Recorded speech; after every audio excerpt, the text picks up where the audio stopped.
ঢাকার আকাশে তখনও সূর্য ওঠেনি, রাস্তাঘাট নিস্তব্ধ, যেন কোনো যুদ্ধ বিমানের শব্দ শোনা যাবে বলে প্রস্তুতি নিচ্ছে শহর। কিন্তু না, আকাশে কোনো যুদ্ধ বিমান নেই, নেই কোনো মিসাইল, নেই কোনো প্রতিরোধ ব্যবস্থাও। একটুখানি চোখ বন্ধ করলে বোঝা যায় এটা যুদ্ধের প্রস্তুতির শহর নয়, বরং যুদ্ধ এলে আত্মসমর্পণের জন্য তৈরি একটা জাতির শহর। 2025 সাল, স্বাধীনতার 55 বছর পার করেছে বাংলাদেশ, অথচ এখনো এই দেশের মাটি থেকে ছুটে ওঠেনি একটি নিজস্ব ক্ষেপণাস্ত্র। দেশ এগিয়ে যাচ্ছে এই স্লোগানের ধ্বনিতে চারপাশ মুখর, কিন্তু গন্তব্যটা কোথায় কেউ জানে না। এই না জানা গন্তব্য, এই বোবা গর্ব, এটাই আমাদের জাতিগত স্থবিরতার প্রতীক হয়ে দাঁড়িয়েছে। ঢাকা বিশ্ববিদ্যালয়, রাজশাহী, চট্টগ্রাম, খুলনা, বাংলাদেশের বিশ্ববিদ্যালয়গুলো আজও আলোকিত।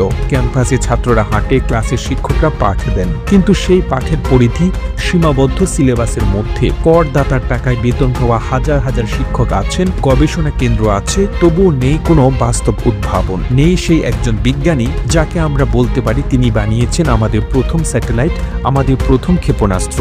বিশ্ববিদ্যালয়ের গবেষণাগারগুলো হয়ে উঠেছে ইন্টার্নশিপ সার্টিফিকেট জোগাড়ের ফ্যাক্টরি। এখানে উদ্ভাবন নয়, বেশি গুরুত্বপূর্ণ লাইন ঠিক আছে কিনা, এপিএ রেফারেন্স ফরম্যাট ঠিক আছে কিনা, এইসব নিরর্থকতায় ডুবে থাকা আমাদের বুদ্ধিভিত্তিক সম্ভাবনা। আমরা ভুলে গেছি নতুন আবিষ্কারের সাহস, ভুলে গেছি গবেষণা মানে এক ধরনের বিপ্লব যা ক্ষেপণাস্ত্রের মতোই অজেয় কিছু তৈরি করতে পারে। বাংলাদেশে বিসিএস পাশ করা একটি অলৌকিক ঘটনাই বটে। সমাজে যিনি বিসিএস ক্যাডার তিনি দেবতা, তাকে ঘিরে পাত্রীপক্ষ খুশি, আত্মীয় স্বজন গর্বিত। ফেসবুকে তার প্রোফাইল পিকচারে ঝলমলে ইউনিফর্ম, তার রুমে ঢুকলে মাথা নিচু করে কথা বলতে হয়। তিনি চাইলে বিদ্যুৎ সংযোগ দিতে পারেন, আবার চাইলে সেটা আটকে দিতে পারেন। তার সিদ্ধান্ত মানেই নীতি, তার চাহনি মানেই আইন। কিন্তু এদের কেউ একজন যদি জন্মাতো ইরানে, উত্তর কোরিয়ায় বা এমনকি তুরস্কে, তাহলে তার পেছনে থাকতো ল্যাব, থাকতো গবেষণা বাজেট, আর সামনে থাকতো মহাকাশ।